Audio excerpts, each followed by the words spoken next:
Gaming हमारे लिए escape होना चाहिए था ना, दुनिया की सारी टेंशन भूलने का तरीका। लेकिन इंडियन गेमिंग कम्युनिटी ने इसे एस्केप नहीं, मजदूरी बना दिया है।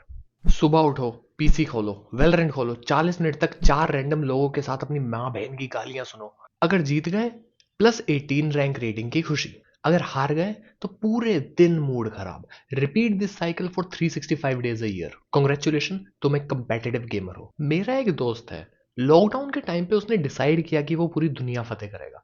वो बंदा रोज, लिटरली रोज 8 से 9 घंटे बीजीएमआई खेलता था।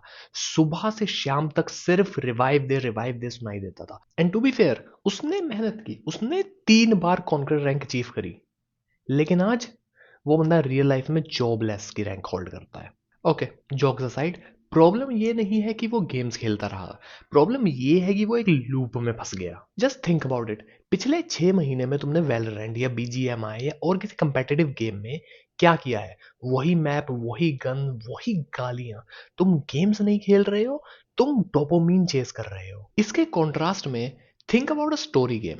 वहां तुम सिर्फ किसी एनिमी को मार नहीं रहे हो, वहां तुम एक नई दुनिया एक्सप्लोर कर रहे हो। एक दिन तुम टोक्यो में भूतों से लड़ रहे हो, अगले दिन तुम नॉर्स गॉड के साथ लड़ रहे हो, या फिर तुम वाइल्ड वेस्ट में बैंक लूट रहे हो। कंपेटिटिव गेम्स तुम्हें स्ट्रेस देते हैं ताकि जीतने पे तुम्हें रिलीफ मिले। वो तुम्हें एक कांस्टेंट साइकिल में फंसा के रखते हैं so that you keep coming back. लेकिन स्टोरी गेम्स, वो तुम्हें एक्चुअली एंटरटेनमेंट देते हैं, कोई टॉक्सिसिटी नहीं। मैं ये नहीं कह रहा हूं कि कंपेटिटिव गेम्स बेकार है, बिल्कुल नहीं।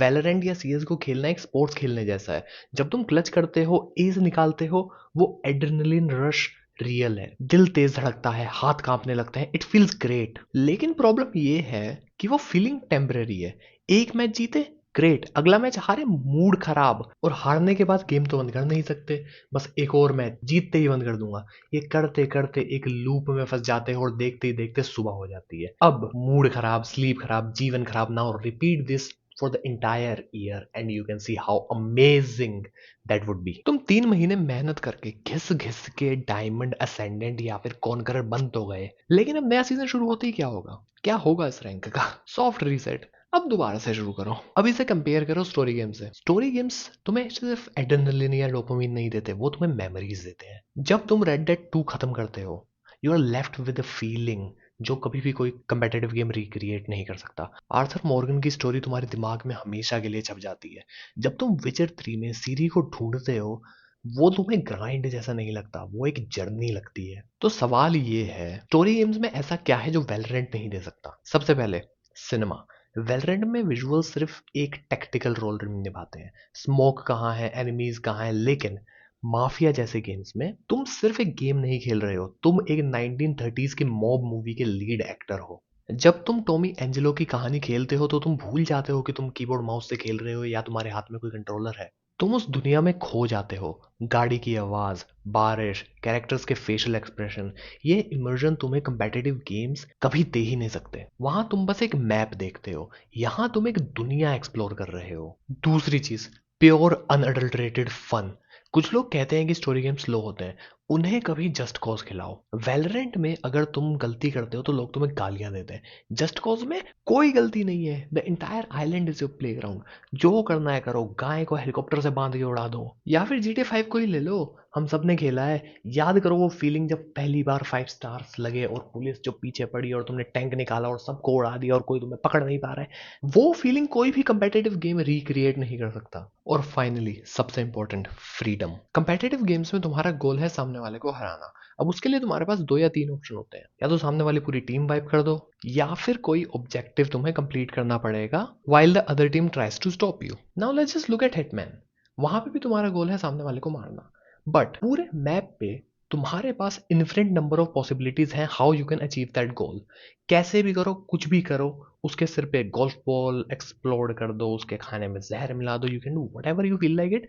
You just need to get that done. This is ultimate freedom. कोई तुम्हें ये नहीं बोलेगा कि you are playing it wrong, because there is no wrong। It becomes a chaotic action movie directed by you। लेकिन मुझे पता है तुम लोगों के पास बहुत बहाने हैं, so let's just destroy them one by one। भाई, स्टोरी गेम्स महंगे आते हैं, 4-5 हजार रुपए कौन देगा? वैलो तो फ्री है।